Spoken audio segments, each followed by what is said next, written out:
ਮੇਰੇ ਪਿਆਰੇ ਪਰਿਵਾਰਜਨ ਨਮਸਕਾਰ। ਮਨ ਕੀ ਬਾਤ ਦੇ ਅਗਸਤ ਐਪੀਸੋਡ ਵਿੱਚ ਤੁਹਾਡਾ ਇੱਕ ਵਾਰ ਫਿਰ ਤੋਂ ਬਹੁਤ-ਬਹੁਤ ਸਵਾਗਤ ਹੈ।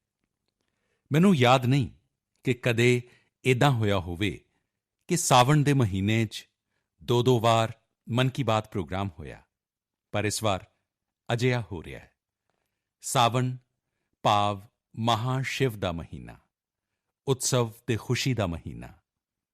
ਚੰਦਰਯਾਨ ਦੀ ਸਫਲਤਾ ਨੇ ਉਤਸਵ ਦੇ ਇਸ ਮਾਹੌਲ ਨੂੰ ਕਈ ਗੁਣਾ ਵਧਾ ਦਿੱਤਾ ਹੈ। ਚੰਦਰਯਾਨ ਨੂੰ ਚੰਦਰਮਾ ਉੱਪਰ ਪਹੁੰਚਿਆਂ 3 ਦਿਨ ਤੋਂ ਜ਼ਿਆਦਾ ਦਾ ਸਮਾਂ ਹੋ ਗਿਆ ਹੈ। ਇਹ ਸਫਲਤਾ ਇੰਨੀ ਵੱਡੀ ਹੈ ਕਿ ਇਸ ਦੀ ਜਿੰਨੀ ਚਰਚਾ ਕੀਤੀ ਜਾਵੇ ਘੱਟ ਹੈ। ਅੱਜ ਜਦ ਤੁਹਾਡੇ ਨਾਲ ਗੱਲ ਕਰ ਰਿਹਾ ਤਾਂ ਮੈਨੂੰ ਮੇਰੀ ਇੱਕ ਪੁਰਾਣੀ ਕਵਿਤਾ ਦੀਆਂ ਕੁਝ ਪੰਕਤੀਆਂ ਯਾਦ ਆ ਰਹੀਆਂ ਨੇ। आसमान में सिर उठाकर घने बादलों को चीरकर रोशनी का संकल्प ले, अभी तो सूरज उगा है, दृढ़ निश्चय के साथ चलकर हर मुश्किल को पार कर, घोर अंधेरे को मिटाने अभी तो सूरज उगा है। आसमान में सर उठाकर घने बादलों को चीरकर अभी तो सूरज उगा है। ਮੇਰੇ ਪਰਿਵਾਰਜਨ 23 ਅਗਸਤ ਨੂੰ ਭਾਰਤ ਦੇ ਚੰਦਰਯਾਨ ਨੇ ਇਹ ਸਾਬਿਤ ਕਰ ਦਿੱਤਾ ਕਿ ਸੰਕਲਪ ਦੇ ਕੁਝ ਸੂਰਜ ਚੰਦਰਮਾ ਉੱਪਰ ਵੀ ਉੱਗਦੇ ਨੇ। ਮਿਸ਼ਨ ਚੰਦਰਯਾਨ ਨਵੇਂ ਭਾਰਤ ਦੀ ਉਸ ਸਪਿਰਿਟ ਦਾ ਪ੍ਰਤੀਕ ਬਣ ਗਿਆ ਹੈ ਜੋ ਹਰ ਹਾਲ 'ਚ ਜਿੱਤਣਾ ਚਾਹੁੰਦਾ ਹੈ, ਹਰ ਹਾਲ 'ਚ ਜਿੱਤਣਾ ਜਾਣਦਾ ਵੀ ਹੈ। ਸਾਥੀਓ, ਇਸ ਮਿਸ਼ਨ ਦਾ ਇੱਕ ਤੱਥ ਅਜਿਹਾ ਵੀ ਰਿਹਾ ਜਿਸ ਦੀ ਅੱਜ ਮੈਂ ਤੁਹਾਡੇ ਸਾਰਿਆਂ ਨਾਲ ਵਿਸ਼ੇਸ਼ ਤੌਰ 'ਤੇ ਚਰਚਾ ਕਰਨੀ ਚਾਹੁੰਦਾ। ਤੁਹਾਨੂੰ ਯਾਦ ਹੋਵੇਗਾ ਕਿ ਇਸ ਵਾਰ ਮੈਂ ਲਾਲ ਕਿਲ੍ਹੇ ਤੋਂ ਕਿਹਾ ਸੀ ਕਿ ਸਾਨੂੰ ਵੂਮਨ ਲੈਡ ਡਿਵੈਲਪਮੈਂਟ ਨੂੰ ਰਾਸ਼ਟਰੀ ਚਰਿੱਤਰ ਦੇ ਰੂਪ ਵਿੱਚ ਸਸ਼ਕਤ ਕਰਨਾ ਹੈ। ਜਿੱਥੇ ਮਹਿਲਾ ਸ਼ਕਤੀ ਦੀ ਸਮਰੱਥਾ ਜੁੜ ਜਾਂਦੀ ਹੈ, ਉੱਥੇ ਅਸੰਭਵ ਨੂੰ ਵੀ ਸੰਭਵ ਬਣਾਇਆ ਜਾ ਸਕਦਾ ਹੈ। ਭਾਰਤ ਦਾ ਮਿਸ਼ਨ ਚੰਦਰਯਾਨ ਨਾਰੀ ਸ਼ਕਤੀ ਦਾ ਵੀ ਜਿਉਂਦਾ ਜਾਗਦਾ ਉਦਾਹਰਣ ਹੈ। ਇਸ ਪੂਰੇ ਮਿਸ਼ਨ ਵਿੱਚ ਅਨੇਕਾਂ ਵੂਮਨ ਸਾਇੰਟਿਸਟ ਤੇ ਇੰਜੀਨੀਅਰ ਸਿੱਧੇ ਤੌਰ 'ਤੇ ਜੁੜੀਆਂ ਰਹੀਆਂ ਨੇ। ਇਨ੍ਹਾਂ ਨੇ ਅਲੱਗ-ਅਲੱਗ ਸਿਸਟਮ ਦੇ ਪ੍ਰੋਜੈਕਟ ਡਾਇਰੈਕਟਰ, ਪ੍ਰੋਜੈਕਟ ਮੈਨੇਜਰ ਅਜਿਹੀਆਂ ਕਈ ਅਹਿਮ ਜ਼ਿੰਮੇਵਾਰੀਆਂ ਸੰਭਾਲੀਆਂ ਨੇ। ਭਾਰਤ ਦੀਆਂ ਬੇਟੀਆਂ ਹੁਣ ਅਨੰਤ ਸਮਝੇ ਜਾਣ ਵਾਲੇ ਪੁਲਾੜ ਨੂੰ ਵੀ ਚੁਣੌਤੀ ਦੇ ਰਹੀਆਂ ਨੇ। ਕਿਸੇ ਦੇਸ਼ ਦੀਆਂ ਬੇਟੀਆਂ ਜਦ ਇੰਨੀਆਂ ਸਸ਼ਕਤ ਹੋ ਜਾਣ ਤਾਂ ਉਸ ਦੇਸ਼ ਨੂੰ ਵਿਕਸਿਤ ਬਣਨ ਤੋਂ ਭਲਾ ਕੌਣ ਰੋਕ ਸਕਦਾ ਹੈ। ਸਾਥੀਓ, ਅਸੀਂ ਇੰਨੀ ਉੱਚੀ ਉਡਾਨ ਇਸ ਲਈ ਪੂਰੀ ਕੀਤੀ ਹੈ ਕਿਉਂਕਿ ਅੱਜ ਸਾਡੇ ਸੁਪਨੇ ਵੀ ਵੱਡੇ ਨੇ ਅਤੇ ਸਾਡੀਆਂ ਕੋਸ਼ਿਸ਼ਾਂ ਵੀ ਵੱਡੀਆਂ ਨੇ। ਚੰਦਰਯਾਨ 3 ਦੀ ਸਫਲਤਾ ਨੇ ਸਾਡੇ ਵਿਗਿਆਨਕਾਂ ਦੇ ਨਾਲ ਹੀ ਦੂਜੇ ਸੈਕਟਰਾਂ ਦੀ ਵੀ ਅਹਿਮ ਭੂਮਿਕਾ ਰਹੀ ਹੈ। ਸਾਡੇ ਪਾਰਟਸ ਅਤੇ ਤਕਨੀਕੀ ਜ਼ਰੂਰਤਾਂ ਨੂੰ ਪੂਰਾ ਕਰਨ ਵਿੱਚ ਕਿੰਨੇ ਹੀ ਦੇਸ਼ਵਾਸੀਆਂ ਨੇ ਯੋਗਦਾਨ ਦਿੱਤਾ ਹੈ। ਜਦ ਸਾਰਿਆਂ ਨੇ ਕੋਸ਼ਿਸ਼ ਕੀਤੀ ਤਾਂ ਸਫਲਤਾ ਵੀ ਮਿਲੀ। ਇਹੀ ਚੰਦਰਯਾਨ 3 ਦੀ ਸਭ ਤੋਂ ਵੱਡੀ ਸਫਲਤਾ ਹੈ। ਮੈਂ ਕਾਮਨਾ ਕਰਦਾ ਕਿ ਅੱਗੇ ਵੀ ਸਾਡਾ ਸਪੇਸ ਸੈਕਟਰ ਸਾਰਿਆਂ ਦੀਆਂ ਕੋਸ਼ਿਸ਼ਾਂ ਨਾਲ ਇੱਦਾਂ ਹੀ ਅਣਗਿਣਤ ਸਫਲਤਾਵਾਂ ਹਾਸਿਲ ਕਰੇਗਾ। ਮੇਰੇ ਪਰਿਵਾਰਜਨੋ, ਸਤੰਬਰ ਦਾ ਮਹੀਨਾ ਭਾਰਤ ਦੀ ਸਮਰੱਥਾ ਦਾ ਗਵਾਹ ਬਣਨ ਜਾ ਰਿਹਾ ਹੈ। ਅਗਲੇ ਮਹੀਨੇ ਹੋਣ ਜਾ ਰਹੀ G20 ਲੀਡਰ ਸਮਿਟ ਦੇ ਲਈ ਭਾਰਤ ਪੂਰੀ ਤਰ੍ਹਾਂ ਨਾਲ ਤਿਆਰ ਹੈ। ਇਸ ਆਯੋਜਨ ਵਿੱਚ ਭਾਗ ਲੈਣ ਲਈ 40 ਦੇਸ਼ਾਂ ਦੇ ਰਾਸ਼ਟਰੀ ਪ੍ਰਧਾਨ ਅਤੇ ਅਨੇਕਾਂ ਗਲੋਬਲ ਆਰਗੇਨਾਈਜ਼ੇਸ਼ਨਜ਼ ਰਾਜਧਾਨੀ ਦਿੱਲੀ ਆ ਰਹੀਆਂ ਨੇ। G20 ਸਮਿਟ ਦੇ ਇਤਿਹਾਸ ਵਿੱਚ ਇਹ ਹੁਣ ਤੱਕ ਦੀ ਸਭ ਤੋਂ ਵੱਡੀ ਹਿੱਸੇਦਾਰੀ ਹੋਏਗੀ। ਆਪਣੀ ਪ੍ਰੈਜ਼ੀਡੈਂਸੀ ਦੇ ਦੌਰਾਨ ਭਾਰਤ ਨੇ G20 ਨੂੰ ਹੋਰ ਜ਼ਿਆਦਾ ਇਨਕਲੂਸਿਵ ਫੋਰਮ ਬਣਾਇਆ ਹੈ।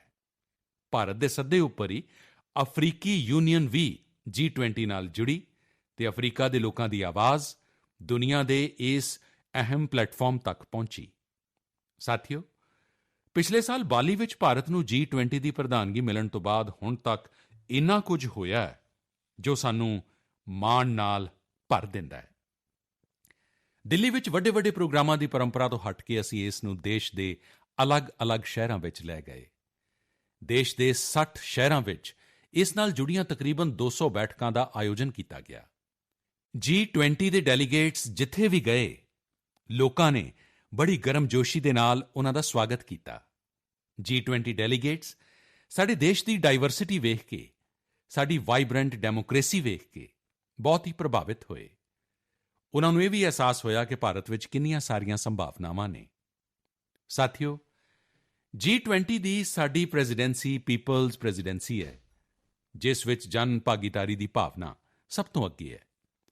G20 ਦੇ ਜੋ 11 ਐਂਗੇਜਮੈਂਟ ਗਰੁੱਪਸ ਨੇ, ਉਨ੍ਹਾਂ ਵਿੱਚ ਅਕੈਡਮੀਆਂ, ਸਿਵਲ ਸੁਸਾਇਟੀ, ਨੌਜਵਾਨ, ਮਹਿਲਾਵਾਂ, ਸਾਡੇ ਸਾਂਸਦ, ਐਂਟਰਪ੍ਰੇਨਿਓਰਸ ਅਤੇ ਅਰਬਨ ਐਡਮਿਨਿਸਟ੍ਰੇਸ਼ਨ ਨਾਲ ਜੁੜੇ ਲੋਕਾਂ ਨੇ ਅਹਿਮ ਭੂਮਿਕਾ ਨਿਭਾਈ। ਇਸ ਨੂੰ ਲੈ ਕੇ ਦੇਸ਼ ਭਰ ਵਿੱਚ ਜੋ ਆਯੋਜਨ ਹੋ ਰਹੇ ਨੇ, ਉਨ੍ਹਾਂ ਨਾਲ ਕਿਸੇ ਨਾ ਕਿਸੇ ਰੂਪ ਵਿੱਚ 1.5 ਕਰੋੜ ਤੋਂ ਜ਼ਿਆਦਾ ਲੋਕ ਜੁੜੇ ਨੇ। ਜਨ ਭਾਗੀਦਾਰੀ ਦੀ ਸਾਡੀ ਇਸ ਕੋਸ਼ਿਸ਼ ਵਿੱਚ ਇੱਕ ਹੀ ਨਹੀਂ, ਸਗੋਂ 2 ਵਿਸ਼ਵ ਰਿਕਾਰਡ ਵੀ ਬਣ ਗਏ ਨੇ। ਵਾਰਾਣਸੀ ਵਿੱਚ ਹੋਈ G20 ਕੁਇਜ਼ ਵਿੱਚ 800 ਸਕੂਲਾਂ ਦੇ 1.25 ਲੱਖ ਸਟੂਡੈਂਟਸ ਦੀ ਭਾਗੀਦਾਰੀ ਇੱਕ ਨਵਾਂ ਵਿਸ਼ਵ ਰਿਕਾਰਡ ਬਣ ਗਿਆ ਹੈ। ਉੱਥੇ ਹੀ ਲੰਬਾਨੀ ਕਾਰੀਗਰਾਂ ਨੇ ਵੀ ਕਮਾਲ ਕਰ ਦਿੱਤਾ। 450 ਕਾਰੀਗਰਾਂ ਨੇ ਲਗਭਗ 1800 ਯੂਨੀਕ ਪੈਚਜ਼ ਦਾ ਹੈਰਾਨੀਜਨਕ ਕਲੈਕਸ਼ਨ ਬਣਾ ਕੇ ਆਪਣੇ ਹੁਨਰ ਅਤੇ ਕਰਾਫਟਸਮੈਨਸ਼ਿਪ ਦਾ ਸਬੂਤ ਦਿੱਤਾ ਹੈ। G20 ਵਿੱਚ ਆਏ ਹਰ ਪ੍ਰਤੀਨਿਧੀ ਸਾਡੇ ਦੇਸ਼ ਦੀ ਆਰਟਿਸਟਿਕ ਡਾਇਵਰਸਿਟੀ ਨੂੰ ਵੇਖ ਕੇ ਵੀ ਬਹੁਤ ਹੈਰਾਨ ਹੋਏ। ਅਜਿਹਾ ਹੀ ਸ਼ਾਨਦਾਰ ਪ੍ਰੋਗਰਾਮ ਸੂਰਤ ਵਿੱਚ ਆਯੋਜਿਤ ਕੀਤਾ ਗਿਆ। ਉੱਥੇ ਹੋਏ ਸਾੜੀ ਵਾਕੈਥਨ ਵਿੱਚ 15 ਰਾਜਾਂ ਦੀਆਂ 15,000 ਮਹਿਲਾਵਾਂ ਨੇ ਹਿੱਸਾ ਲਿਆ।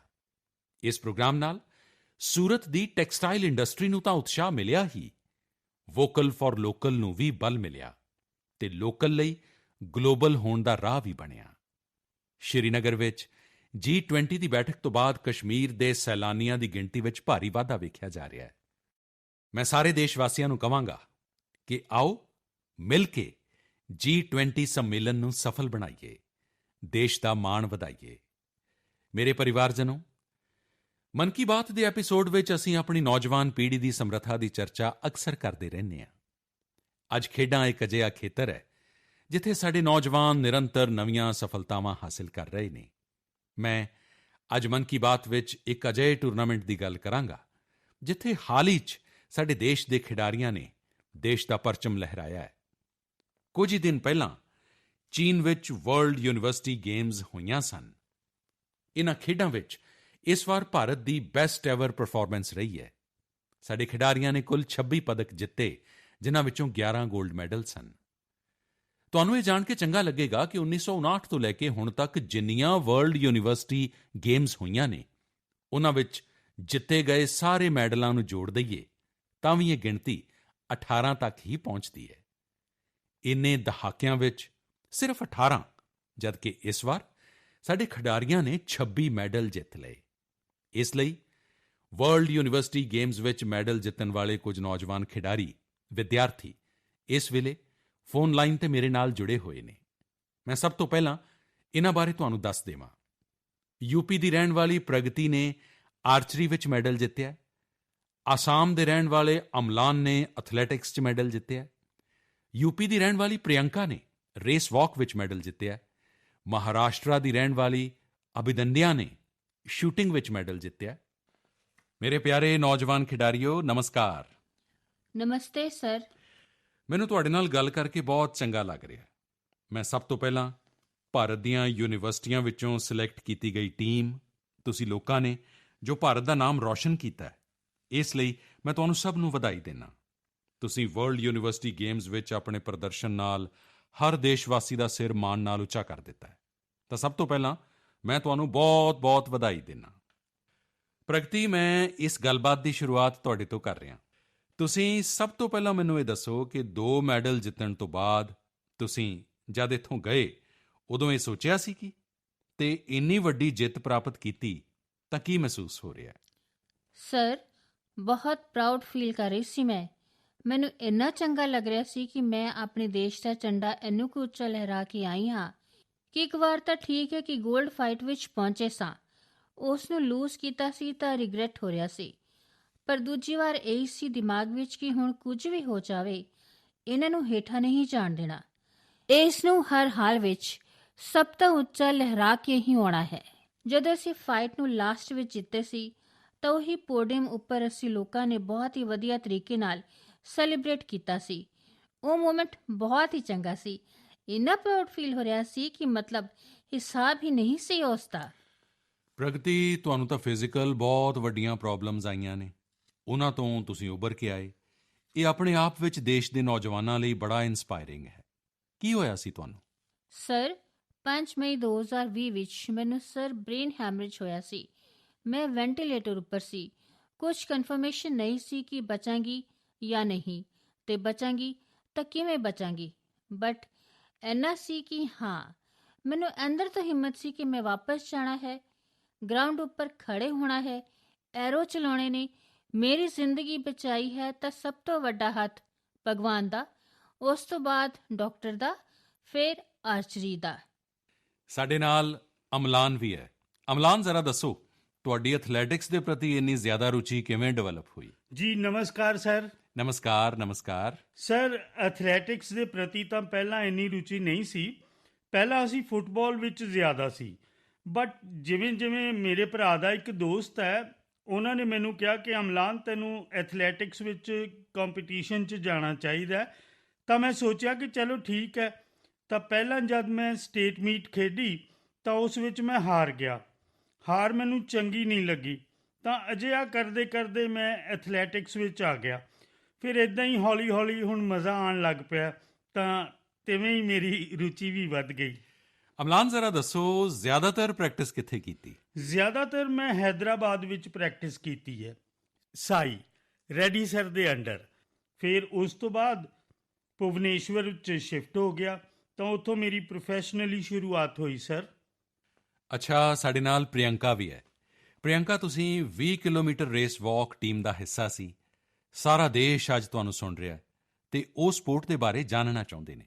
ਤੁਸੀਂ ਇਹ ਦੱਸੋ ਕਿ ਇਸ ਦੇ ਲਈ ਕਿਸ ਤਰ੍ਹਾਂ ਦੇ ਸਕਿੱਲਸ ਦੀ ਜ਼ਰੂਰਤ ਹੁੰਦੀ ਹੈ ਅਤੇ ਤੁਹਾਡਾ ਕੈਰੀਅਰ ਕਿੱਥੋਂ ਕਿੱਥੇ ਪਹੁੰਚਿਆ? ਮੇਰਾ ਜਿਵੇਂ ਈਵੈਂਟ ਵਿੱਚ ਮਤਲਬ ਕਾਫੀ ਮੁਸ਼ਕਿਲ ਹੈ, ਕਿਉਂਕਿ ਸਾਡੇ 5 ਜੱਜ ਖੜੇ ਹੁੰਦੇ ਹਨ। ਜੇਕਰ ਅਸੀਂ ਭਾਗ ਵੀ ਲਈਏ ਤਾਂ ਵੀ ਸਾਨੂੰ ਕੱਢ ਦੇਣਗੇ, ਜਾਂ ਫਿਰ ਰੋਡ ਤੋਂ ਥੋੜ੍ਹਾ ਜਿਹਾ ਅਸੀਂ ਉੱਪਰ ਉੱਠ ਜਾਂਦੇ ਹਾਂ, ਜੰਪ ਆ ਜਾਂਦੀ ਹੈ ਤਾਂ ਵੀ ਸਾਨੂੰ ਕੱਢ ਦਿੰਦੇ ਹਨ, ਜਾਂ ਫਿਰ ਅਸੀਂ ਗੋਡਾ ਮੋੜਿਆ ਤਾਂ ਵੀ ਸਾਨੂੰ ਕੱਢ ਦਿੰਦੇ ਹਨ। ਅਤੇ ਮੈਨੂੰ ਤਾਂ 2 ਵਾਰਨਿੰਗ ਵੀ ਆ ਗਈਆਂ ਸਨ। ਇਸ ਤੋਂ ਬਾਅਦ ਮੈਂ ਆਪਣੀ ਸਪੀਡ ਉੱਪਰ ਇੰਨਾ ਕੰਟਰੋਲ ਕੀਤਾ ਕਿ ਕਿਤੇ ਨਾ ਕਿਤੇ ਮੈਨੂੰ ਟੀਮ ਮੈਡਲ ਤਾਂ ਘੱਟੋ ਘੱਟ ਇੱਥੋਂ ਜਿੱਤਣਾ ਹੀ ਹੈ, ਕਿਉਂਕਿ ਅਸੀਂ ਦੇਸ਼ ਲਈ ਇੱਥੇ ਆਏ ਹਾਂ। ਅਸੀਂ ਖਾਲੀ ਹੱਥ ਇੱਥੋਂ ਨਹੀਂ ਜਾਣਾ। ਜੀ, ਤੇ ਪਿਤਾ ਜੀ, ਭਰਾ ਵਗੈਰਾ ਸਭ ਠੀਕ ਨੇ? ਹਾਂਜੀ ਸਰ, ਸਭ ਵਧੀਆ। ਮੈਂ ਤਾਂ ਸਭ ਨੂੰ ਦੱਸਦੀ ਹਾਂ ਕਿ ਤੁਸੀਂ ਮਤਲਬ ਸਾਨੂੰ ਲੋਕਾਂ ਨੂੰ ਇੰਨਾ ਮੋਟੀਵੇਟ ਕਰਦੇ ਹੋ। ਸੱਚੀ ਸਰ, ਬਹੁਤ ਵਧੀਆ ਲੱਗ ਰਿਹਾ ਹੈ, ਕਿਉਂਕਿ ਵਰਲਡ ਯੂਨੀਵਰਸਿਟੀ ਵਰਗੀ ਖੇਡ ਨੂੰ ਭਾਰਤ ਵਿੱਚ ਇੰਨਾ ਪੁੱਛਿਆ ਨਹੀਂ ਜਾਂਦਾ, ਪਰ ਇੰਨੀ ਸਪੋਰਟ ਮਿਲ ਰਹੀ ਹੈ ਇਸ ਗੇਮ ਦੇ ਵਿੱਚ ਵੀ। ਮਤਲਬ ਅਸੀਂ ਟਵੀਟ ਦੇਖਦੇ ਹਾਂ ਕਿ ਹਰ ਕੋਈ ਟਵੀਟ ਕਰ ਰਿਹਾ ਹੈ ਕਿ ਅਸੀਂ ਇੰਨੇ ਮੈਡਲ ਜਿੱਤੇ ਹਨ। ਕਾਫੀ ਚੰਗਾ ਲੱਗ ਰਿਹਾ ਹੈ। ਓਲੰਪਿਕਸ ਦੀ ਤਰ੍ਹਾਂ ਇਸ ਨੂੰ ਵੀ ਇੰਨਾ ਉਤਸ਼ਾਹ ਮਿਲ ਰਿਹਾ ਹੈ। ਚਲੋ ਪ੍ਰਿਯੰਕਾ, ਮੇਰੇ ਵੱਲੋਂ ਵਧਾਈ ਹੈ, ਤੁਸੀਂ ਬੜਾ ਨਾਮ ਰੌਸ਼ਨ ਕੀਤਾ ਹੈ। ਆਓ ਅਸੀਂ ਅਭਿਦੰਨਿਆ ਨਾਲ ਗੱਲ ਕਰਦੇ ਹਾਂ। ਨਮਸਤੇ ਸਰ। ਹਾਂਜੀ, ਦੱਸੋ ਆਪਣੇ ਬਾਰੇ ਵਿੱਚ। ਸਰ, ਮੈਂ ਕੋਲਾਪੁਰ, ਮਹਾਰਾਸ਼ਟਰ ਤੋਂ ਹਾਂ। ਮੈਂ ਸ਼ੂਟਿੰਗ ਵਿੱਚ 25 ਮੀਟਰ ਸਪੋਰਟਸ ਪਿਸਟਲ ਅਤੇ 10 ਮੀਟਰ 에ਅਰ ਪਿਸਟਲ ਦੋਵੇਂ ਇਵੈਂਟ ਕਰਦੀ ਹਾਂ। ਮੇਰੇ ਮਾਤਾ-ਪਿਤਾ ਦੋਵੇਂ ਇੱਕ ਹਾਈ ਸਕੂਲ ਵਿੱਚ ਟੀਚਰ ਹਨ ਅਤੇ ਮੈਂ 2015 ਵਿੱਚ ਸ਼ੂਟਿੰਗ ਸਟਾਰਟ ਕੀਤੀ। ਜਦੋਂ ਮੈਂ ਸ਼ੂਟਿੰਗ ਸਟਾਰਟ ਕੀਤੀ ਉਦੋਂ ਕੋਲਾਪੁਰ ਵਿੱਚ ਇੰਨੀਆਂ ਸਹੂਲਤਾਂ ਨਹੀਂ ਸਨ ਮਿਲਦੀਆਂ। ਬੱਸ ਤੋਂ ਟਰੈਵਲ ਕਰਕੇ ਵਡਗਾਓਂ ਤੋਂ ਕੋਲਾਪੁਰ ਜਾਣ ਲਈ ਤਕਰੀਬਨ 1.5 ਘੰਟਾ ਲੱਗਦਾ ਸੀ ਅਤੇ ਵਾਪਸ ਆਉਣ ਲਈ ਵੀ 1.5 ਘੰਟਾ ਅਤੇ 4 ਘੰਟੇ ਦੀ ਟ੍ਰੇਨਿੰਗ, ਅਤੇ ਇਸ ਤਰ੍ਹਾਂ 6-7 ਘੰਟੇ ਤਾਂ ਆਉਣ ਜਾਣ ਵਿੱਚ ਅਤੇ ਟ੍ਰੇਨਿੰਗ ਵਿੱਚ ਲੰਘ ਜਾਂਦੇ ਸਨ ਅਤੇ ਮੇਰਾ ਸਕੂਲ ਵੀ ਮਿਸ ਹੁੰਦਾ ਸੀ। ਮੰਮੀ ਪਾਪਾ ਨੇ ਕਿਹਾ, ਬੇਟਾ ਇੱਕ ਕੰਮ ਕਰੋ, ਅਸੀਂ ਤੁਹਾਨੂੰ ਸ਼ਨੀਵਾਰ ਐਤਵਾਰ ਨੂੰ ਲੈ ਕੇ ਜਾਵਾਂਗੇ ਸ਼ੂਟਿੰਗ ਰੇਂਜ ਲਈ, ਅਤੇ ਬਾਕੀ ਸਮਾਂ ਤੁਸੀਂ ਦੂਸਰੀਆਂ ਗੇਮਸ ਕਰੋ। ਮੈਂ ਬਹੁਤ ਸਾਰੀਆਂ ਗੇਮਸ ਕੀਤੀਆਂ ਸਰ ਬਚਪਨ ਵਿੱਚ, ਕਿਉਂਕਿ ਮੇਰੇ ਮੰਮੀ ਪਾਪਾ ਦੋਨਾਂ ਨੂੰ ਖੇਡਾਂ ਵਿੱਚ ਕਾਫੀ ਰੁਚੀ ਸੀ, ਪਰ ਉਹ ਕੁਝ ਵੀ ਨਾ ਕਰ ਸਕੇ। ਫਾਈਨੈਂਸ਼ੀਅਲ ਸਪੋਰਟ ਇੰਨਾ ਨਹੀਂ ਸੀ ਅਤੇ ਇੰਨੀ ਜਾਣਕਾਰੀ ਵੀ ਨਹੀਂ ਸੀ। ਇਸ ਲਈ ਮੇਰੇ ਮਾਤਾ ਜੀ ਦਾ ਵੱਡਾ ਸੁਪਨਾ ਸੀ ਕਿ ਦੇਸ਼ ਨੂੰ ਰਿਪਰੈਜ਼ੈਂਟ ਕਰਨਾ ਚਾਹੀਦਾ ਹੈ ਅਤੇ ਫਿਰ ਦੇਸ਼ ਲਈ ਮੈਡਲ ਵੀ ਜਿੱਤਣਾ ਚਾਹੀਦਾ ਹੈ। ਮੈਂ ਉਹਨਾਂ ਦਾ ਸੁਪਨਾ ਪੂਰਾ ਕਰਨ ਲਈ ਬਚਪਨ ਤੋਂ ਹੀ ਖੇਡਾਂ ਵਿੱਚ ਰੁਚੀ ਲੈਂਦੀ ਸੀ ਅਤੇ ਫਿਰ ਮੈਂ ਤਾਈਕਵਾਂਡੋ ਵੀ ਕੀਤਾ, ਉਸ ਵਿੱਚ ਵੀ ਬਲੈਕ ਬੈਲਟ ਹਾਂ ਸਰ, ਅਤੇ ਫਿਰ ਬਾਕਸਿੰਗ, ਜੂਡੋ ਅਤੇ ਫੈਂਸਿੰਗ ਵੀ। ਡਿਸਕਸ ਥਰੋ ਵਰਗੇ ਬਹੁਤ ਸਾਰੇ ਗੇਮਸ ਕੀਤੇ ਸਰ ਮੈਂ। ਫਿਰ 2015 ਵਿੱਚ ਸ਼ੂਟਿੰਗ ਵਿੱਚ ਆ ਗਈ। 2-3 ਸਾਲ ਮੈਂ ਬਹੁਤ ਸਟਰਗਲ ਕੀਤਾ। ਫਰਸਟ ਟਾਈਮ ਮੇਰੀ ਯੂਨੀਵਰਸਿਟੀ ਚੈਂਪੀਅਨਸ਼ਿਪ ਲਈ ਮਲੇਸ਼ੀਆ 'ਚ ਸਿਲੈਕਸ਼ਨ ਹੋਈ ਅਤੇ ਇਸ ਵਿੱਚ ਮੇਰਾ ਕਾਂਸੀ ਮੈਡਲ ਆਇਆ ਤਾਂ ਉੱਧਰੋਂ ਮੇਰਾ ਉਤਸ਼ਾਹ ਵੱਧ ਗਿਆ। ਫਿਰ ਮੇਰੇ ਸਕੂਲ ਨੇ ਵੀ ਮੇਰੇ ਲਈ ਸ਼ੂਟਿੰਗ ਰੇਂਜ ਬਣਵਾਈ। ਫਿਰ ਮੈਂ ਉੱਧਰ ਟ੍ਰੇਨਿੰਗ ਸ਼ੁਰੂ ਕਰ ਦਿੱਤੀ ਤੇ ਫਿਰ ਮੈਨੂੰ ਟ੍ਰੇਨਿੰਗ ਲਈ ਪੂਨੇ ਭੇਜ ਦਿੱਤਾ ਗਿਆ। ਉੱਥੇ ਗਗਨ ਨਾਰੰਗ ਸਪੋਰਟਸ ਫਾਊਂਡੇਸ਼ਨ ਹੈ, ਗਨ ਫॉर ਗਲੋਰੀ, ਅਤੇ ਮੈਂ ਉਸੇ ਦੇ ਅੰਡਰ ਟ੍ਰੇਨਿੰਗ ਕਰ ਰਹੀ ਹਾਂ। ਸਰ ਗਗਨ ਸਰ ਨੇ ਮੈਨੂੰ ਬਹੁਤ ਸਪੋਰਟ ਕੀਤਾ ਹੈ ਅਤੇ ਮੇਰੀ ਗੇਮ ਲਈ ਮੈਨੂੰ ਉਤਸ਼ਾਹ ਦਿੱਤਾ ਹੈ। ਅੱਛਾ, ਤੁਸੀਂ ਚਾਰੋਂ ਮੈਨੂੰ ਕੁਝ ਕਹਿਣਾ ਚਾਹੁੰਦੇ ਹੋ ਤੇ ਮੈਂ ਸੁਣਨਾ ਚਾਹਾਂਗਾ। ਪ੍ਰਗਤੀ ਹੋਵੇ, ਅਮਲਾਨ ਹੋਵੇ, ਪ੍ਰਿਯੰਕਾ ਹੋਵੇ, ਅਭਿਦੰਨਿਆ ਹੋਵੇ, ਤੁਸੀਂ ਸਾਰੇ ਮੇਰੇ ਨਾਲ ਜੁੜੇ ਹੋ ਤਾਂ ਕੁਝ ਕਹਿਣਾ ਚਾਹੁੰਦੇ ਹੋ ਤਾਂ ਮੈਂ ਜ਼ਰੂਰ ਸੁਣਾਂਗਾ। ਸਰ ਮੇਰਾ ਇੱਕ ਸਵਾਲ ਹੈ ਸਰ। ਜੀ। ਤੁਹਾਨੂੰ ਸਭ ਤੋਂ ਵਧੀਆ ਸਪੋਰਟਸ ਕਿਹੜਾ ਲੱਗਦਾ ਸਰ? ਖੇਡ ਦੀ ਦੁਨੀਆ ਵਿੱਚ ਭਾਰਤ ਨੂੰ ਬਹੁਤ ਖੇਡਣਾ ਚਾਹੀਦਾ ਹੈ, ਇਸ ਲਈ ਮੈਂ ਇਹਨਾਂ ਚੀਜ਼ਾਂ ਨੂੰ ਬਹੁਤ ਉਤਸ਼ਾਹ ਦੇ ਰਿਹਾ। ਪਰ ਹਾਕੀ, ਫੁੱਟਬਾਲ, ਕਬੱਡੀ, ਖੋ-ਖੋ ਇਹ ਸਾਡੀ ਧਰਤੀ ਨਾਲ ਜੁੜੀਆਂ ਹੋਈਆਂ ਖੇਡਾਂ ਨੇ। ਇਹਨਾਂ ਵਿੱਚ ਤਾਂ ਸਾਨੂੰ ਕਦੇ ਪਿੱਛੇ ਨਹੀਂ ਰਹਿਣਾ ਚਾਹੀਦਾ। ਅਤੇ ਮੈਂ ਵੇਖ ਰਿਹਾ ਕਿ ਆਰਚਰੀ ਵਿੱਚ ਅਸੀਂ ਲੋਕ ਵਧੀਆ ਕਰ ਰਹੇ ਹਾਂ, ਸ਼ੂਟਿੰਗ ਵਿੱਚ ਵਧੀਆ ਕਰ ਰਹੇ ਹਾਂ, ਅਤੇ ਦੂਜਾ ਮੈਂ ਵੇਖ ਰਿਹਾ ਕਿ ਸਾਡੇ ਯੂਥ ਵਿੱਚ ਅਤੇ ਪਰਿਵਾਰਾਂ ਵਿੱਚ ਵੀ ਖੇਡਾਂ ਦੇ ਪ੍ਰਤੀ ਪਹਿਲਾਂ ਜੋ ਭਾਵ ਸੀ ਉਹ ਨਹੀਂ ਹੈ। ਪਹਿਲਾਂ ਤਾਂ ਬੱਚਾ ਖੇਡਣ ਜਾਂਦਾ ਸੀ ਤਾਂ ਰੋਕਦੇ ਸਨ, ਅਤੇ ਹੁਣ ਬਹੁਤ ਜ਼ਿਆਦਾ ਸਮਾਂ ਬਦਲਿਆ ਅਤੇ ਤੁਸੀਂ ਲੋਕ ਜੋ ਸਫਲਤਾ ਲਿਆ ਰਹੇ ਹੋ ਉਹ ਸਾਰੇ ਪਰਿਵਾਰਾਂ ਨੂੰ ਮੋਟੀਵੇਟ ਕਰਦੀ ਹੈ। ਹਰ ਖੇਡ ਵਿੱਚ ਜਿੱਥੇ ਵੀ ਸਾਡੇ ਬੱਚੇ ਜਾ ਰਹੇ ਨੇ, ਦੇਸ਼ ਲਈ ਕੁਝ ਨਾ ਕੁਝ ਕਰਕੇ ਆਉਂਦੇ ਨੇ, ਅਤੇ ਇਹ ਖਬਰਾਂ ਅੱਜ ਦੇਸ਼ ਵਿੱਚ ਪ੍ਰਮੁੱਖਤਾ ਨਾਲ ਵਿਖਾਈਆਂ ਜਾ ਰਹੀਆਂ ਨੇ, ਦੱਸੀਆਂ ਜਾ ਰਹੀਆਂ ਨੇ, ਅਤੇ ਸਕੂਲਾਂ ਕਾਲਜਾਂ ਵਿੱਚ ਚਰਚਾ 'ਚ ਰਹਿੰਦੀਆਂ ਨੇ। ਚਲੋ, ਮੈਨੂੰ ਬਹੁਤ ਚੰਗਾ ਲੱਗਾ। ਮੇਰੇ ਵੱਲੋਂ ਤੁਹਾਨੂੰ ਸਭ ਨੂੰ ਬਹੁਤ-ਬਹੁਤ ਵਧਾਈ, ਬਹੁਤ-ਬਹੁਤ ਸ਼ੁਭਕਾਮਨਾਵਾਂ। ਬਹੁਤ-ਬਹੁਤ ਧੰਨਵਾਦ ਸਰ। Thank you sir. ਧੰਨਵਾਦ ਜੀ। ਨਮਸਕਾਰ। ਮੇਰੇ ਪਰਿਵਾਰਜਨੋਂ, ਇਸ ਵਾਰ 15 ਅਗਸਤ ਦੇ ਦੌਰਾਨ ਦੇਸ਼ ਨੇ ਸਬਕਾ ਪ੍ਰਯਾਸ ਦੀ ਸਮਰੱਥਾ ਵੇਖੀ। ਸਾਰੇ ਦੇਸ਼ ਵਾਸੀਆਂ ਦੀ ਕੋਸ਼ਿਸ਼ ਨੇ ਹਰ ਘਰ ਤਿਰੰਗਾ ਅਭਿਆਨ ਨੂੰ ਅਸਲ ਵਿੱਚ ਹਰ ਮਨ ਤਿਰੰਗਾ ਅਭਿਆਨ ਬਣਾ ਦਿੱਤਾ। ਇਸ ਅਭਿਆਨ ਦੇ ਦੌਰਾਨ ਕਈ ਰਿਕਾਰਡ ਵੀ ਬਣੇ। ਦੇਸ਼ ਵਾਸੀਆਂ ਨੇ ਕਰੋੜਾਂ ਦੀ ਗਿਣਤੀ ਵਿੱਚ ਤਿਰੰਗੇ ਖਰੀਦੇ। 1.5 ਲੱਖ ਡਾਕ ਘਰਾਂ ਦੇ ਜ਼ਰੀਏ ਕਰੀਬ 1.5 ਕਰੋੜ ਤਿਰੰਗੇ ਵੇਚੇ ਗਏ। ਇਸ ਨਾਲ ਸਾਡੇ ਕਾਰੀਗਰਾਂ ਦੀ, ਬੁਨਕਰਾਂ ਦੀ ਅਤੇ ਖਾਸ ਕਰਕੇ ਮਹਿਲਾਵਾਂ ਦੀ ਸੈਂਕੜੇ ਕਰੋੜ ਰੁਪਏ ਦੀ ਆਮਦਨ ਵੀ ਹੋਈ। ਤਿਰੰਗੇ ਦੇ ਨਾਲ ਸੈਲਫੀ ਪੋਸਟ ਕਰਨ ਵਿੱਚ ਵੀ ਇਸ ਵਾਰ ਦੇਸ਼ ਵਾਸੀਆਂ ਨੇ ਨਵਾਂ ਰਿਕਾਰਡ ਬਣਾ ਦਿੱਤਾ। ਪਿਛਲੇ ਸਾਲ 15 ਅਗਸਤ ਤੱਕ ਤਕਰੀਬਨ 5 ਕਰੋੜ ਦੇਸ਼ ਵਾਸੀਆਂ ਨੇ ਤਿਰੰਗੇ ਦੇ ਨਾਲ ਸੈਲਫੀ ਪੋਸਟ ਕੀਤੀ ਸੀ। ਇਸ ਸਾਲ ਇਹ ਗਿਣਤੀ 10 ਕਰੋੜ ਨੂੰ ਵੀ ਪਾਰ ਕਰ ਗਈ ਹੈ। ਸਾਥੀਓ, ਇਸ ਵੇਲੇ ਦੇਸ਼ ਵਿੱਚ ਮੇਰੀ ਮਾਟੀ ਮੇਰਾ ਦੇਸ਼, ਦੇਸ਼ ਭਗਤੀ ਦੀ ਭਾਵਨਾ ਨੂੰ ਉਜਾਗਰ ਕਰਨ ਵਾਲਾ ਅਭਿਆਨ ਜ਼ੋਰਾਂ ਉੱਪਰ ਹੈ। ਸਤੰਬਰ ਦੇ ਮਹੀਨੇ ਵਿੱਚ ਦੇਸ਼ ਦੇ ਪਿੰਡ-ਪਿੰਡ ਤੋਂ ਹਰ ਘਰ ਤੋਂ ਮਿੱਟੀ ਜਮ੍ਹਾਂ ਕਰਨ ਦਾ ਅਭਿਆਨ ਚੱਲੇਗਾ। ਦੇਸ਼ ਦੀ ਪਵਿੱਤਰ ਮਿੱਟੀ ਹਜ਼ਾਰਾਂ ਅੰਮ੍ਰਿਤ ਕਲਸ਼ਾਂ ਵਿੱਚ ਜਮ੍ਹਾਂ ਕੀਤੀ ਜਾਏਗੀ। ਅਕਤੂਬਰ ਦੇ ਅੰਤ ਵਿੱਚ ਹਜ਼ਾਰਾਂ ਅੰਮ੍ਰਿਤ ਕਲਸ਼ ਯਾਤਰਾ ਦੇ ਨਾਲ ਦੇਸ਼ ਦੀ ਰਾਜਧਾਨੀ ਦਿੱਲੀ ਪਹੁੰਚਣਗੇ। ਇਸ ਮਿੱਟੀ ਤੋਂ ਹੀ ਦਿੱਲੀ ਵਿੱਚ ਅੰਮ੍ਰਿਤ ਵਾਟਿਕਾ ਦਾ ਨਿਰਮਾਣ ਹੋਏਗਾ। ਮੈਨੂੰ ਵਿਸ਼ਵਾਸ ਹੈ ਕਿ ਹਰ ਦੇਸ਼ ਵਾਸੀ ਦੀ ਕੋਸ਼ਿਸ਼ ਇਸ ਅਭਿਆਨ ਨੂੰ ਸਫਲ ਬਣਾਏਗੀ। ਮੇਰੇ ਪਰਿਵਾਰਜਨੋਂ, ਇਸ ਵਾਰੀ ਮੈਨੂੰ ਕਈ ਪੱਤਰ ਸੰਸਕ੍ਰਿਤ ਭਾਸ਼ਾ 'ਚ ਮਿਲੇ ਨੇ। ਇਸ ਦੀ ਵਜ੍ਹਾ ਇਹ ਹੈ ਕਿ ਸਾਵਣ ਮਹੀਨੇ ਦੀ ਪੂਰਨਿਮਾ ਇਸ ਤਾਰੀਖ ਨੂੰ ਵਿਸ਼ਵ ਸੰਸਕ੍ਰਿਤ ਦਿਵਸ ਮਨਾਇਆ ਜਾਂਦਾ ਹੈ। ਸਰਵੇ ਭਏ ਵਿਸ਼ਵ ਸੰਸਕ੍ਰਿਤ ਦਿਵਸस्य ਹਾਰਦਯ ਸ਼ੁਭਕਾਮਨਾ। ਤੁਹਾਨੂੰ ਸਾਰਿਆਂ ਨੂੰ ਵਿਸ਼ਵ ਸੰਸਕ੍ਰਿਤ ਦਿਵਸ ਦੀਆਂ ਬਹੁਤ-ਬਹੁਤ ਵਧਾਈਆਂ। ਅਸੀਂ ਸਾਰੇ ਜਾਣਦੇ ਹਾਂ ਕਿ ਸੰਸਕ੍ਰਿਤ ਦੁਨੀਆ ਦੀ ਸਭ ਤੋਂ ਪ੍ਰਾਚੀਨ ਭਾਸ਼ਾਵਾਂ ਵਿੱਚੋਂ ਇੱਕ ਹੈ। ਇਸ ਨੂੰ ਕਈ ਆਧੁਨਿਕ ਭਾਸ਼ਾਵਾਂ ਦੀ ਜਨਮਦਾਤੀ ਵੀ ਕਿਹਾ ਜਾਂਦਾ ਹੈ। ਸੰਸਕ੍ਰਿਤ ਆਪਣੀ ਪ੍ਰਾਚੀਨਤਾ ਦੇ ਨਾਲ-ਨਾਲ ਆਪਣੀ ਵਿਗਿਆਨਿਕਤਾ ਅਤੇ ਵਿਆਕਰਣ ਲਈ ਵੀ ਜਾਣੀ ਜਾਂਦੀ ਹੈ। ਭਾਰਤ ਦਾ ਕਿੰਨਾ ਹੀ ਪ੍ਰਾਚੀਨ ਗਿਆਨ ਹਜ਼ਾਰਾਂ ਵਰ੍ਹਿਆਂ ਤੱਕ ਸੰਸਕ੍ਰਿਤ ਭਾਸ਼ਾ ਵਿੱਚ ਹੀ ਸਾਂਭਿਆ ਗਿਆ ਹੈ।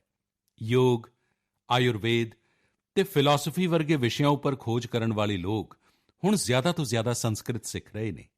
ਕਈ ਸੰਸਥਾਵਾਂ ਵੀ ਇਸ ਦਿਸ਼ਾ ਵਿੱਚ ਬਹੁਤ ਵਧੀਆ ਕੰਮ ਕਰ ਰਹੀਆਂ ਨੇ, ਜਿਵੇਂ ਕਿ Sanskrit promotion foundation, Sanskrit for ਯੋਗ, ਸੰਸਕ੍ਰਿਤ ਫਾਰ ਆਯੁਰਵੇਦ, ਸੰਸਕ੍ਰਿਤ ਫਾਰ ਬੁੱਧਿਜ਼ਮ ਵਰਗੇ ਕਈ ਕੋਰਸ ਕਰਵਾਉਂਦਾ ਹੈ। ਸੰਸਕ੍ਰਿਤ ਭਾਰਤੀ ਲੋਕਾਂ ਨੂੰ ਸੰਸਕ੍ਰਿਤ ਸਿਖਾਉਣ ਦਾ ਅਭਿਆਨ ਚਲਾਉਂਦੀ ਹੈ। ਇਸ ਵਿੱਚ ਤੁਸੀਂ 10 ਦਿਨ ਦੇ ਸੰਸਕ੍ਰਿਤ ਸੰਭਾਸ਼ਣ ਸ਼ਿਵਰ ਵਿੱਚ ਭਾਗ ਲੈ ਸਕਦੇ ਹੋ। ਮੈਨੂੰ ਖੁਸ਼ੀ ਹੈ ਕਿ ਅੱਜ ਲੋਕਾਂ ਵਿੱਚ ਸੰਸਕ੍ਰਿਤ ਨੂੰ ਲੈ ਕੇ ਜਾਗਰੂਕਤਾ ਅਤੇ ਗੌਰਵ ਦਾ ਭਾਵ ਵਧਿਆ। ਇਸ ਦੇ ਪਿੱਛੇ ਬੀਤੇ ਸਾਲਾਂ ਵਿੱਚ ਦੇਸ਼ ਦਾ ਵਿਸ਼ੇਸ਼ ਯੋਗਦਾਨ ਵੀ ਹੈ। ਜਿਵੇਂ 3 ਸੰਸਕ੍ਰਿਤ ਡੀਮਡ ਯੂਨੀਵਰਸਿਟੀਆਂ ਨੂੰ ਸਾਲ 2020 ਵਿੱਚ ਸੈਂਟਰਲ ਯੂਨੀਵਰਸਿਟੀਆਂ ਬਣਾਇਆ ਗਿਆ। ਵੱਖ-ਵੱਖ ਸ਼ਹਿਰਾਂ ਵਿੱਚ ਸੰਸਕ੍ਰਿਤ ਵਿਸ਼ਵ ਵਿਦਿਆਲਿਆਂ ਦੇ ਕਈ ਕਾਲਜ ਤੇ ਸੰਸਥਾਵਾਂ ਵੀ ਚੱਲ ਰਹੀਆਂ ਨੇ। IIT ਤੇ IIM ਵਰਗੀਆਂ ਸੰਸਥਾਵਾਂ ਵਿੱਚ ਸੰਸਕ੍ਰਿਤ ਕੇਂਦਰ ਕਾਫੀ ਪਪੂਲਰ ਹੋ ਰਹੇ ਨੇ। ਸਾਥੀਓ, ਅਕਸਰ ਤੁਸੀਂ ਇੱਕ ਗੱਲ ਜ਼ਰੂਰ ਅਨੁਭਵ ਕੀਤੀ ਹੋਵੇਗੀ, ਜੜ੍ਹਾਂ ਨਾਲ ਜੁੜਨ ਦੀ, ਆਪਣੀ ਸੰਸਕ੍ਰਿਤੀ ਨਾਲ ਜੁੜਨ ਦੀ। ਸਾਡੀ ਪਰੰਪਰਾ ਦਾ ਬਹੁਤ ਵੱਡਾ ਸਸ਼ਕਤ ਮਾਧਿਅਮ ਹੁੰਦੀ ਹੈ ਸਾਡੀ ਮਾਤ ਭਾਸ਼ਾ। ਜਦ ਅਸੀਂ ਆਪਣੀ ਮਾਤ ਭਾਸ਼ਾ ਨਾਲ ਜੁੜਦੇ ਹਾਂ ਤਾਂ ਅਸੀਂ ਆਪਣੇ ਸਹਿਜ ਰੂਪ ਵਿੱਚ ਆਪਣੀ ਸੰਸਕ੍ਰਿਤੀ ਨਾਲ ਜੁੜ ਜਾਂਦੇ ਹਾਂ, ਆਪਣੇ ਸੰਸਕਾਰਾਂ ਨਾਲ ਜੁੜ ਜਾਂਦੇ ਹਾਂ, ਆਪਣੀ ਪਰੰਪਰਾ ਨਾਲ ਜੁੜ ਜਾਂਦੇ ਹਾਂ, ਆਪਣੇ ਚਿਰ ਪੁਰਾਤਨ ਭਵਯ ਵੈਭਵ ਨਾਲ ਜੁੜ ਜਾਂਦੇ ਹਾਂ। ਇੱਦਾਂ ਹੀ ਭਾਰਤ ਦੀ ਇੱਕ ਹੋਰ ਮਾਤ ਭਾਸ਼ਾ ਹੈ, ਗੌਰਵਸ਼ਾਲੀ ਤੇਲਗੂ ਭਾਸ਼ਾ। 29 ਅਗਸਤ ਨੂੰ ਤੇਲਗੂ ਦਿਵਸ ਮਨਾਇਆ ਜਾਏਗਾ। ਅੰਦਰਿਕੀ ਤੇਲਗੂ ਭਾਸ਼ਾ ਦਿਨੋਤਸਵ ਸ਼ੁਭਾ ਕਾਂਕਸ਼ਲੂ। ਤੁਹਾਨੂੰ ਸਾਰਿਆਂ ਨੂੰ ਤੇਲਗੂ ਦਿਵਸ ਦੀਆਂ ਬਹੁਤ-ਬਹੁਤ ਵਧਾਈਆਂ। ਤੇਲਗੂ ਭਾਸ਼ਾ ਸਾਹਿਤ ਤੇ ਵਿਰਾਸਤ ਵਿੱਚ ਭਾਰਤੀ ਸੰਸਕ੍ਰਿਤੀ ਦੇ ਕਈ ਅਨਮੋਲ ਰਤਨ ਲੁਕੇ ਹੋਏ ਨੇ।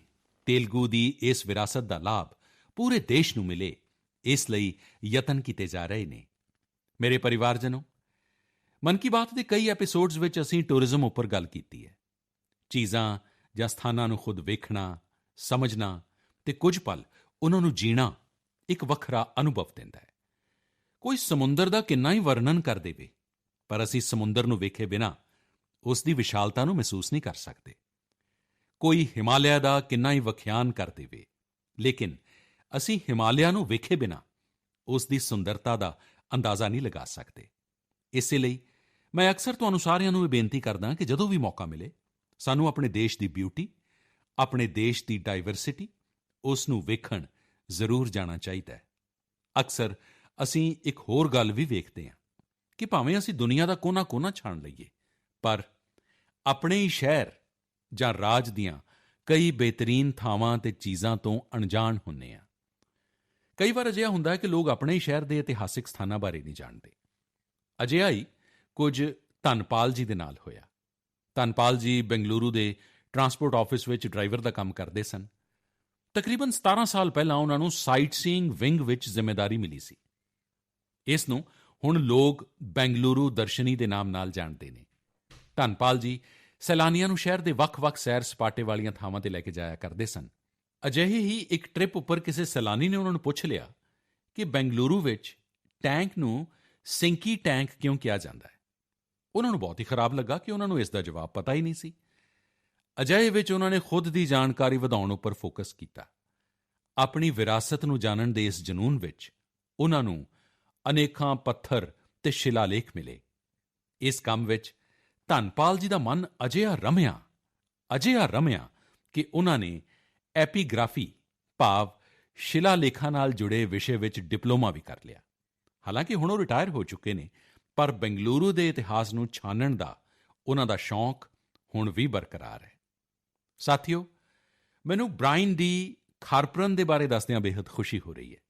ਇਹ ਮੇਘਾਲਿਆ ਦੇ ਰਹਿਣ ਵਾਲੇ ਨੇ ਤੇ ਉਹਨਾਂ ਦੀ ਸਪੀਲੀਓਲੋਜੀ ਵਿੱਚ ਗਜ਼ਬ ਦੀ ਦਿਲਚਸਪੀ ਹੈ। ਸਰਲ ਭਾਸ਼ਾ ਵਿੱਚ ਕਿਹਾ ਜਾਵੇ ਤਾਂ ਇਸ ਦਾ ਮਤਲਬ ਹੈ ਗੁਫਾਵਾਂ ਦਾ ਅਧਿਐਨ। ਵਰ੍ਹਿਆਂ ਪਹਿਲਾਂ ਉਹਨਾਂ ਵਿੱਚ ਇਹ ਇੰਟਰਸਟ ਉਦੋਂ ਜਾਗਿਆ ਜਦ ਉਹਨਾਂ ਨੇ ਕਈ ਸਟੋਰੀ ਬੁੱਕਸ ਪੜ੍ਹੀਆਂ।